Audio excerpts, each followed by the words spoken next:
नमस्कार दोस्तों, कैसे हैं आप सब लोग। और आई होप कि आप सब लोग बहुत खुश रहेंगे और खुश हैं बहुत सभी लोग। और ये आज मेरा डे 8 है आज मेरा। और डे 7 का मैं वीडियो बना नहीं पाया हूँ क्योंकि मैं अपने लिए वीडियो बना रहा हूँ। मैं बेसिकली मैं आप लोगों के लिए नहीं बना रहा हूँ, सीरियसली बताए तो। आप मुझे फॉलो करें, लाइक करें, नहीं करें, आई डोंट केयर, मुझे अभी इससे फ़र्क नहीं पड़ रहा है क्योंकि ये मैं अपनी सेल्फ केयर के लिए बना रहा हूँ। This is my self diary, आप ऐसे अगर बात करें तो। And today is my 8th day, जो मैंने 365 डेज़ का जो चैलेंज दिया हुआ है उसके हिसाब से। और हम लोग आगे प्लान क्या कर रहे हैं, जैसे आपको हम लोग डिस्कस कर रहे थे फॉरेक्स के बारे में, तो आज एक नई चीज़ हम समझते हैं कि फॉरेक्स के लिए, फॉरेक्स में फंडामेंटल अगर हम समझते हैं, फॉरेक्स में फंडामेंटल में अगर हम लोग बात करें तो न्यूज़ हमें देखनी होती है।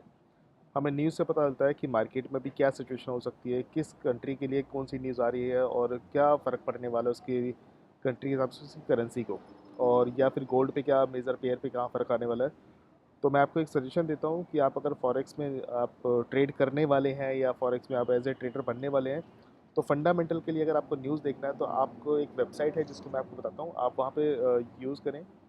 और कैलेंडर सेक्शन में जाएँ, वहाँ पे कैलेंडर सेक्शन में जाने के बाद आपको वहाँ पर जो मिलेगा आपको, और वहाँ पे डेट सेलेक्ट करें, तो उस डेट पे आपको जो रेड सिग्नल वाले जितने भी मेल आपके पास न्यूज़ होगी वो मेजर न्यूज़ है।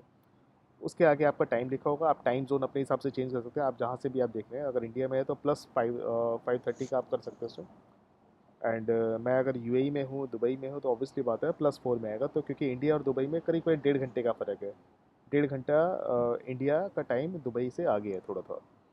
तो आप उसके हिसाब से टाइम सेट करें। टाइम सेट करने के बाद आपको समझ आएगा कि किस डेट पे कौन सी न्यूज़ आने वाली है, उस पे क्या इफ़ेक्ट होने वाला है। आपका सीपीआई न्यूज़ आ रही है या किसी का कोई भी अगर न्यूज़ आ रही है आपको फंडामेंटल, तो उसमें आप देख सकते हो। और जितने भी नए लोग ट्रेडर हैं, मैं आपको सजेस्ट करूँगा कि कभी भी न्यूज़ के टाइम पे आप कोई भी आप ट्रेड ना लें, क्योंकि आपको समझ नहीं आया कि क्या होना क्या नहीं होना सिचुएशन के हिसाब से। और स्लिपेज का बहुत बड़ा इशू होता है न्यूज़ के टाइम पे, तो कोशिश करें कि जितने भी नए लोग हैं, और स्लिपेज से बचने के लिए आपके चांसेस हो सकते हैं ज़्यादा से ज़्यादा 90%। क्योंकि जैसे लास्ट टाइम मैं आपको बता रहा था कि इंडिया में बहुत लोगों को नहीं पता है कि कब ट्रेड करना है, कैसे करना है, और किस न्यूज़ कौन सी न्यूज़ कब आने वाली है।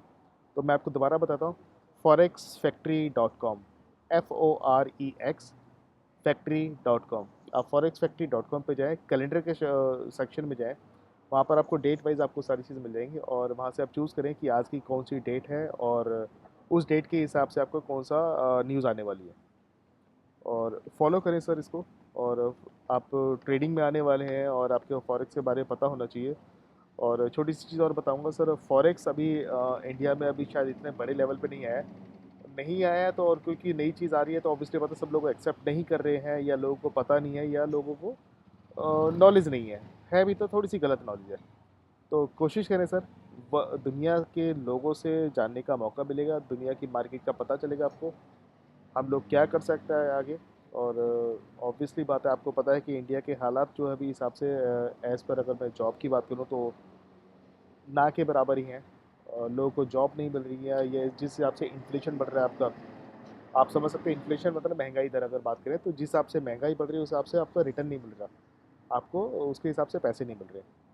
तो आपको वहाँ पे इन्फ्लेशन समझ आएगा कि आपका इन्फ्लेशन होता क्या है, और उसके लिए थोड़ा सा काम करें। और मैं आपको पहले भी बताया, मैं कोई स्क्रिप्ट लेके काम नहीं कर रहा हूँ, I don't have any script. तो बिना स्क्रिप्ट के मैं बात कर रहा हूँ आपसे, जो मुझे समझ आता है और मैं उस हिसाब से प्लान कर रहा हूँ, क्योंकि मैं अपने आप को प्रिपेयर कर रहा हूँ, मैं अपने आप को आगे चेंज कर रहा हूँ मैं। और क्या बताऊँ आपको मैं। और कोशिश करें सर, देखो महंगाई बढ़ रही है सर, महंगाई बढ़ रही है, इन्फ्लेशन बढ़ रहा है। इन्फ्लेशन मतलब आप समझे सर, आप कोई भी चीज़ आज इस साल अगर आप 10 रुपये की ले रहे हैं तो अगले साल वो 10 रुपये की होने वाली नहीं है, बट आपकी सैलरी वो 10 की 10 ही रहने वाली है। या अगर बढ़ेगी तो ऑब्वियसली बात है, आप समझे कि अकॉर्डिंग टू इन्फ्लेशन भी आपको आपकी कमाई बढ़नी चाहिए। अगर आपका इन्फ्लेशन अगर 7% का है, तो ऑब्वियसली बात है 7% एनुअली अगर है तो आपकी कमाई भी हिसाब से बढ़नी चाहिए। करीब करीब आपसे का 1% या 2% उससे अगर ज़्यादा होगी तो वेल एंड गुड है, एटलीस्ट बढ़ रहा है उसके बराबर तो होने वाली है। तो मैं वही कहूँगा सर, सेकंड इनकम का एक सोर्स बनाइए। सेकंड इनकम सोर्स कुछ भी हो सकता है। और जैसे मैंने आपको बताया था कि आप जब तक काम करेंगे तब तक पैसा आएगा, या तो आप अपने आप खुद काम करें तब तक पैसा आएगा, या फिर आपके पास लोग काम करें तो पैसा आएगा, या तीसरा ये है कि आपका पैसा ही आपके लिए काम करे, आपका पैसा ही पैसा लेके आए। तो उस पे काम करें सर। आई होप कि आप छोटी छोटी नॉलेज है मैं आपको देने की जो कोशिश कर रहा हूँ आप शायद उसे ग्रैब कर रहे हो। और इन केस नहीं भी है तो कोई दिक्कत नहीं सर, काम करेंगे। देखिए सर, हम लोग कहाँ आगे तक जा सकते हैं, मैं अपने आप को कहाँ तक लेके जा सकता हूँ sir. Thank you so much. और आप मेरे से कनेक्ट होने के लिए मैं कमेंट पे आप अपना डिटेल डाल सकते हैं। आपको कुछ भी पूछना हो तो आप मेरे से पूछ सकते हैं। और दुबई के बारे में अगर कुछ पूछना हो तो आप मुझसे वो भी पूछ सकते हैं उसके बारे में। और मेरी मेल आईडी पे आप मुझे मेल करें, और कमेंट पे आपको जो भी पूछना हो उसके बारे में बात करते हैं हम लोग, फिर आगे कनेक्ट रहते हैं आपस में इसके लिए। Thank you so much.